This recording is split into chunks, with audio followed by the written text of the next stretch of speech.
Assalamualaikum warahmatullahi wabarakatuh. Perkenalkan, nama saya Safadila Nur Azizah dari kelas 3A Ilmu Al-Quran dan Tafsir Universitas Islam Negeri Raden Mas Said Surakarta. Di sini saya akan memberikan analisis terhadap kaidah tafsir stilistika pada beberapa ayat dalam surat Al-Baqarah, khususnya pada kaidah taqdim wa ta'khir, istifham, dan ziyadah. Yang pertama, saya akan menjelaskan mengenai kaidah takdim dan takhir. Sebelum itu kita perlu mengetahui pengertian dari at-takdim dan at-takhir ini. Kata takdim berasal dari kata kodama, yang berarti mendahului atau menyegerakan. Sedangkan takhir berakar dari kata akhoro, kemudian membentuk antonim berupa kata takhir yang berarti penundaan, penangguhan, dan perlambatan. Takdim dan takhir yang dimaksudkan dalam kaidah ini adalah mendahulukan atau mengakhirkan satu lafaz atau ayat yang satu dari satu lafaz atau ayat yang lain, atau memposisikan suatu lafaz sebelum posisinya yang asli atau sesudahnya untuk memperlihatkan kekhususan, keutamaan, dan urgensi dari lafaz tersebut. Quraisy Shihab dalam bukunya menyebutkan bahwa penyebutan suatu kata lumrahnya disebutkan di awal kalimat. Namun jika kemudian diletakkan di akhir kalimat, maka ada maksud dan pesan tertentu yang ingin disampaikan. Maksud tersebut ada kalanya untuk menghindari kesalahpahaman, memberi makna taksis, mengundang rasa takut, menjaga keindahan nada susunan, serta maksud-maksud lainnya. Perubahan susunan kata tersebut tetap dibenarkan oleh tata bahasa, selama tidak berakibat pada hilangnya keindahan susunan kata atau bahkan kerancuan makna.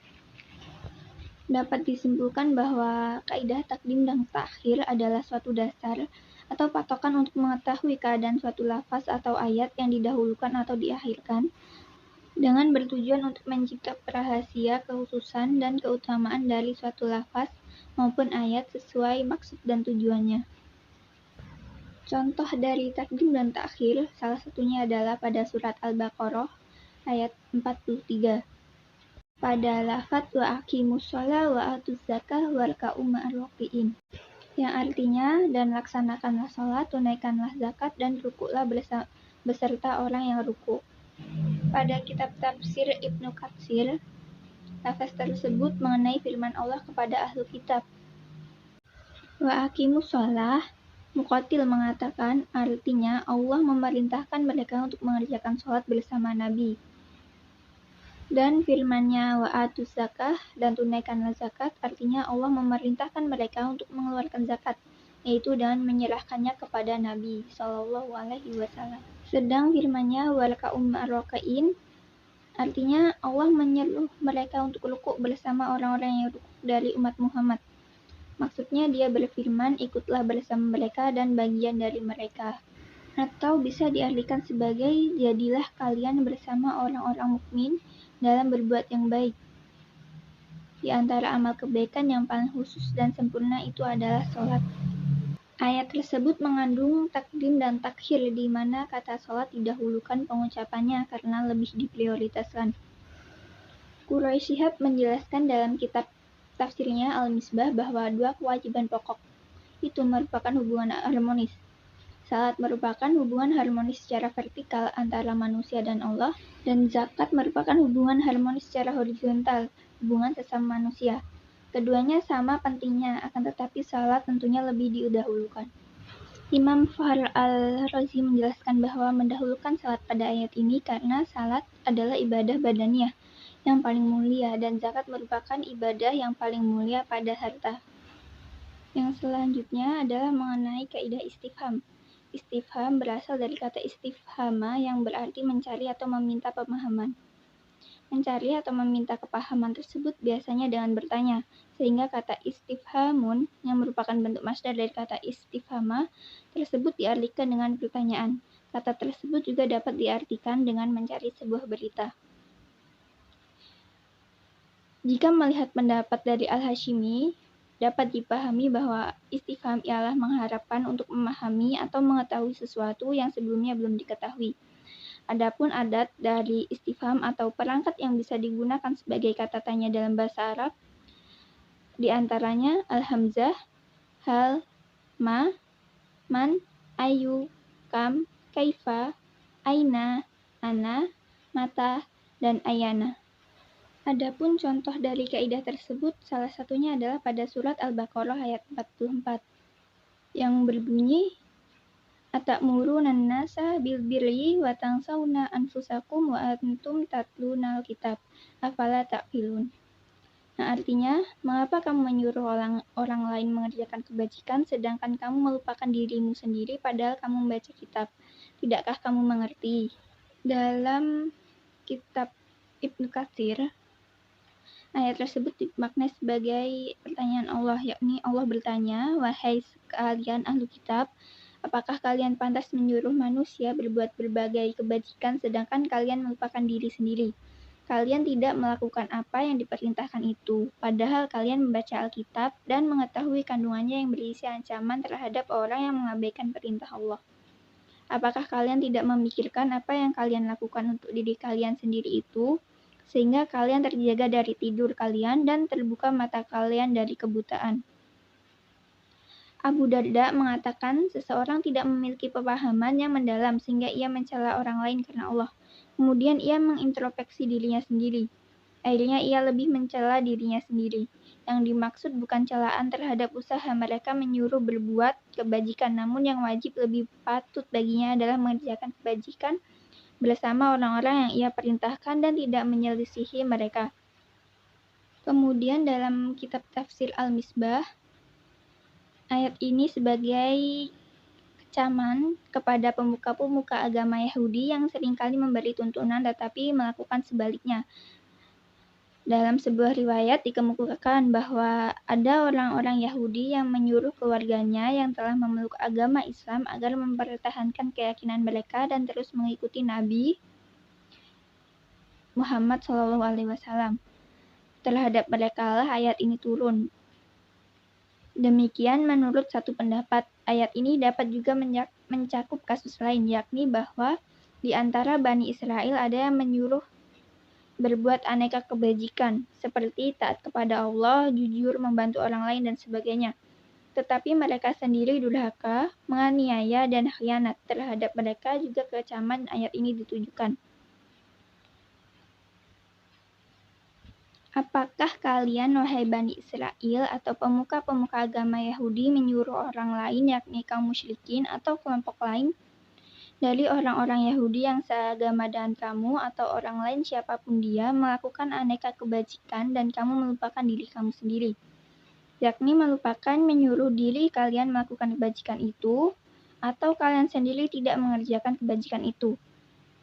Tindakan demikian jelas merupakan perbuatan yang buruk. Kalian melakukan keburukan itu padahal kamu membaca kitab suci yakni Taurat yang mengandung kecaman terhadap mereka yang hanya menyuruh tanpa mengamalkan. Tidakkah kamu berakal? Yakni, tidakkah kalian memiliki kendali yang menghalangi diri kalian terjerumus dalam dosa dan kesulitan? Ayat ini mengandung kecaman kepada setiap penganjur agama yang melakukan hal-hal yang bertentangan dengan apa yang ia anjurkan. Ada dua hal yang disebut oleh ayat ini yang seharusnya menghalangi pemuka-pemuka agama itu melupakan diri mereka. Pertama, bahwa mereka menyuruh orang lain berbuat baik. Seorang yang memerintahkan sesuatu pastilah dia mengingatnya. Sungguh aneh bila mereka melupakannya. Yang kedua adalah mereka membaca kitab suci. Bacaan tersebut seharusnya mengingatkan mereka, tetapi ternyata keduanya tidak mereka hiraukan sehingga sungguh wajar mereka dikecam. Imam Zamakhsyari mengatakan bahwa hamzah pada awal ayat tersebut berfungsi sebagai istifham atau pertanyaan dalam ayat tersebut.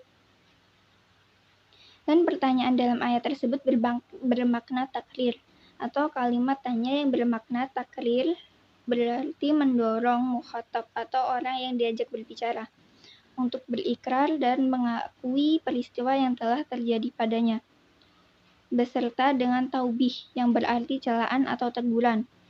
Celaan atau teguran itu seringkali terjadi pada sesuatu hal yang nyata, dan ta'ajub yang artinya adalah heran, kagum, dan takjub. Yang terakhir yaitu kaidah ziyadah.